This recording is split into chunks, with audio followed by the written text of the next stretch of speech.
Yeah, so once I do get this off, I don't want anything falling down inside there. So I'm just gonna stick something in these holes. So if you don't have a compression tester, you can do a relative compression test. Take your thumb, stick over here. Hear it? It's good compression. Not so much. Yeah, good compression. Good compression.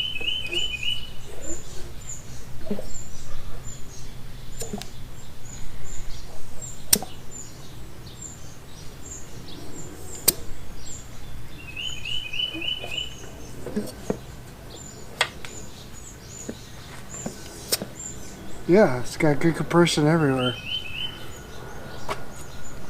But I already knew that. So now we just gotta get all the little bolts out. And this thing is ready to come off of here. Let me get this out of the way. So I can get to the bolts.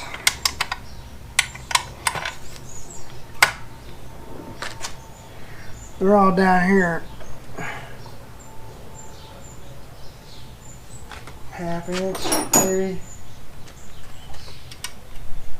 No.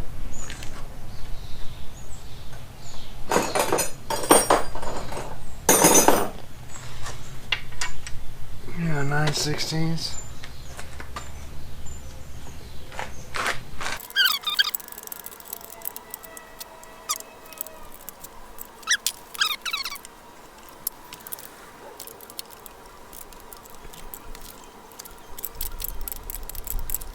Well, he's gonna be here in about 10 minutes. Anyway, you guys get the idea. There's a bunch of bolts on the bottom I gotta take out. Alright, well, it's a few days later, and so our 950 is ready to power it. I got those bolts out. It's ready to come off, so I was gonna do that later today. And I think Chucky, we're gonna change the seals or put new seals in his bearing carrier, so get him going. We did go fishing yesterday, and I mean, it was a tough day. We always want to go when it's like the hardest, I swear. But yeah, I just got the cover kind of half off and I charged the batteries up. So if I want to go again, I think morning times right now and evening, you do pretty good. And watch your generation schedules so you know where they're going to or how they'll act. We went, they weren't generating. I don't know. You know, you kind of got to go out there a few days to like figure out what's happening and to catch some fish, because it's pretty tough. I'm gonna see if I can get the top off, get the power head off of this guy. So I've got my lift here and I've got some pressure on it now. Got all the bolts out.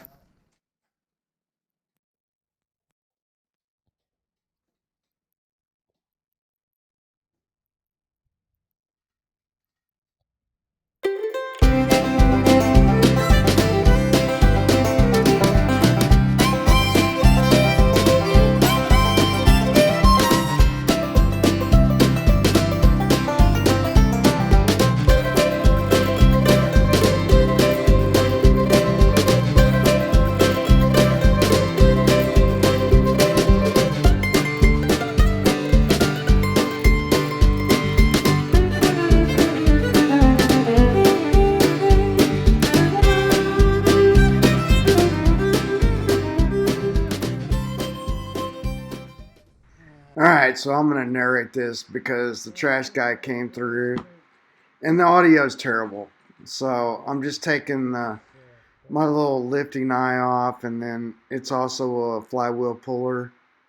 So I've got to put the take that part off, and then you're going to put the bolt through and pop the flywheel off. So not too big of a deal.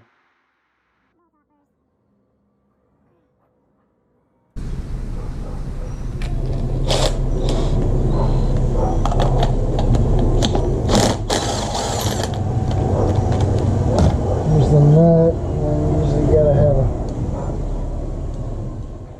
Alright, so here you gotta have a little magnet to get that washer out of there before you put your puller on. That little washer will hang up the flywheel, and then you can't get it off. It's like, what in the world? And then sometimes you gotta clean those threads out real good too, because they'll usually be full of crap. Normally, this has been off before, so I know it's fairly clean. Probably not great, but anyway, it's clean enough. And it's got this little bolt.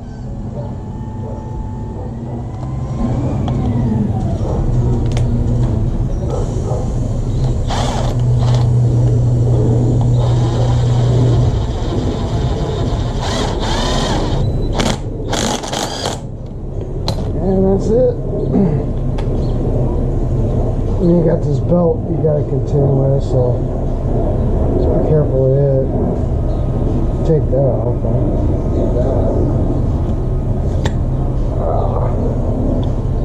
And then we'll take this back.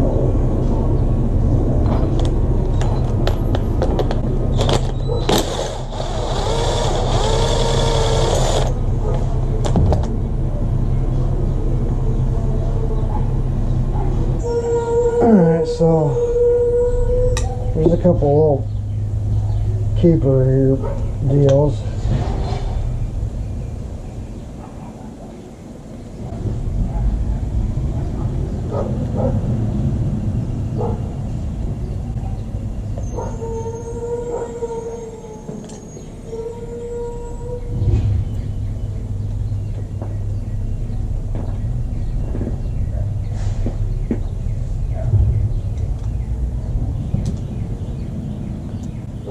Alright, so that's loose, and then this one uses these kinds, so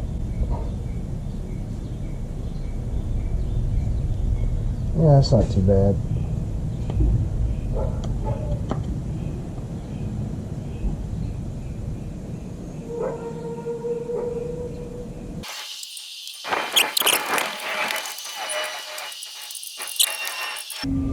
Alright, and now I'll get that off.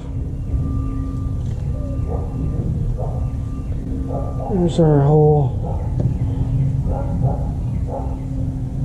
I believe I just put a new, yeah, that's a new belt. I'm gonna come down here to this side, and we're gonna get this off. Yeah, the audio sucks on this, but at least you can kind of get a visual on it. See what I'm doing here.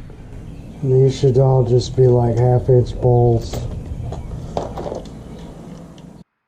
Alright guys, this is where my audio kind of went to crap, so I'm just going to fast forward through a lot of this. First take off your shift linkage there, and then you guys start taking off all these bolts on the outside, but first you got to bend these tabs back for these bolts that are in the reed housing. I take the end ones off first. Now you got to have a couple of wrenches to do it. Kind of hidden, but it's pretty simple. You just take those off, and then you're gonna have.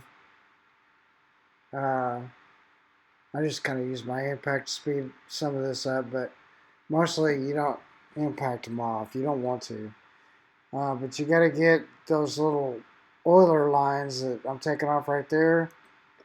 So you got to sacrifice those old hoses, you know, that old gas line, but it's fine. I mean, it's over 50 years old. And let's see what else. Oh yeah, here. You bend those tabs back, and then we're just going to break them off of there and get them out of the reed valves. And then I just start using my impact to go around. I usually start from the end and work my way on the inside. It's kind of the opposite of like when you put it on, you start in the middle and then you work your way to the outside. But yeah, my audio just went to crap. I uploaded this and I started to watch it. And it's like, whoa, wait a minute.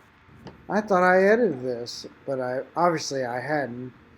So I don't know if the mic was set on the wrong setting on the camera, what was going on there.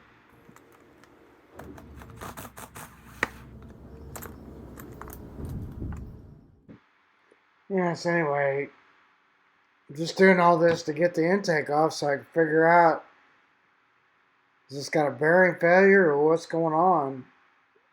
I'll be honest with you, I was pretty surprised. I figured it was one of these bearings that I'm taking out right here, or loosening up anyway. There's 3 on this end, and then there's 4 bolts on the other end. You got to take those loose, and it'll have a shim in between them. But once you get all the bolts out, now you can tell whether or not this thing has been broken apart, and that's coming up. There's a bolt that goes all the way through, and on the end of that bolt, they have like a hole drilled, and there's a little, it's like aircraft cable. See, it's right there. I'm cracking it. Yeah, see? Yeah, anyway, that real quick, that's your little tag, and it lets Mercury know if anybody's in there and messed around or anything like that. So it would have voided your warranty, I guess, back in the day. So there we go. And now I got the intake off, and then I'm just inspecting it, and we can see here on number 2, there's a whole bunch of extra, like, gunk from the, obviously aluminum on aluminum. So I went and put this up, and then I'm just kind of inspecting it more, trying to figure out. And then I was going to spin it, and then almost immediately I realized that the crankshaft is cracked. I got my finger pointing at it right there. So you can't salvage it. There's nothing I can do about it. Get a new crank. See, there's the crack right there. Kind of zoomed in on it. But that's part of the crankshaft. Right there. Piston journal, I guess, would be right there. Anyway, that's not going to be salvageable, so unless I can find a used 1967 crankshaft for a 95 horsepower, this engine's pretty much toast. So please subscribe. I only have, so I only get like 93.7% of the people that watch my videos subscribe. So hit that subscribe button, like, comment, and share. Do all that kind of stuff. I really appreciate it. Unfortunately, I won't be able to save this one unless I can find a crank. And I'm still kind of torn about that. So I only have limited space for stuff. And it is a collector's item, I would say, about this point. This engine was 1967. So that makes it really old. And I have all the other parts. Everything else works. But for whatever reason, that crankshaft decided to give up the ghost, and this is where we're at. So, sorry about the audio. Sorry that just kind of died on me. But I guess it is what it is. At least I caught it on the upload. But until next time, I guess we'll see you when we see you.